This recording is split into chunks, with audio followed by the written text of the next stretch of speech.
ខ្មែរថៃបន្តការសម្រួលយុទ្ធបកអាវុធធុនធ្ងន់និងឧបករណ៍បំផ្លិចបំផ្លាញធុនធ្ងន់នៅរុស្ស៊ីថ្ងៃទី31 ខែតុលាឆ្នាំ2025នេះត្រូវច្រកព្រំដែនអូស្មៃខេត្តរតនមានជ័យយុទ្ធភូមិភាគទី5កម្ពុជានិងកងទ័ពយុទ្ធភូមិភាគទី2ថៃបានរៀបចំកិច្ចប្រជុំពិសេសនៃគណៈកម្មាធិការព្រំដែនថ្នាក់យុទ្ធភូមិភាគកម្ពុជាថៃ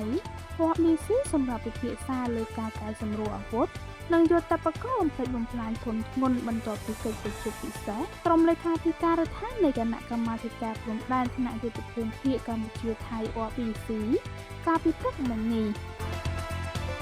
សហប្រធានដឹកនាំកិច្ចប្រជុំដោយឧត្តមសេនីយ៍ឯកពៅហេងមេបញ្ជាការយុទ្ធភូមិភាគទី4កម្ពុជានិងឧត្តមសេនីយ៍តូវីរយុទ្ធរស៊ីនមេបញ្ជាការកងទ័ពភូមិភាគទី2ថៃដែលមានការចូលរួមពីក្រុមអ្នកសង្កេតការណ៍អាស៊ាន AOT ប្រចាំនៅប្រទេសកម្ពុជានិងប្រចាំនៅប្រទេសថៃ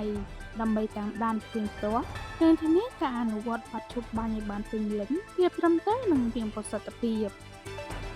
ភាគីទាំងពីរបានពិភាក្សានិងឯកភាពគ្នាលើផែនការជាក់លាក់ក្នុងការកែសម្រួលយុទ្ធបកនិងអាវុធធុនធ្ងន់របស់ភាគីទាំងសងខាងជាជំហាននិងតាមដំណាក់កាលនៃក្រោមការសង្កេតនិងការផ្ទៀងផ្ទាត់របស់ AOT សម្ដៅរួមការកាត់បន្ថយភាពតានតឹងផ្នែកយោធាកិច្ចប្រជុំនេះត្រូវបានបញ្ចប់នៅវេលាម៉ោង 15:47 នាទីជាលទ្ធផលភាគីទាំងពីរបានព្រមព្រៀងនឹងចុះហត្ថលេខាលើកំណត់ហេតុរួមស្តីពីការកែសម្រួលយុទ្ធបកអាវុធធុនធ្ងន់និងឧបករណ៍បំផ្លិចបំផ្លាញធុនធ្ងន់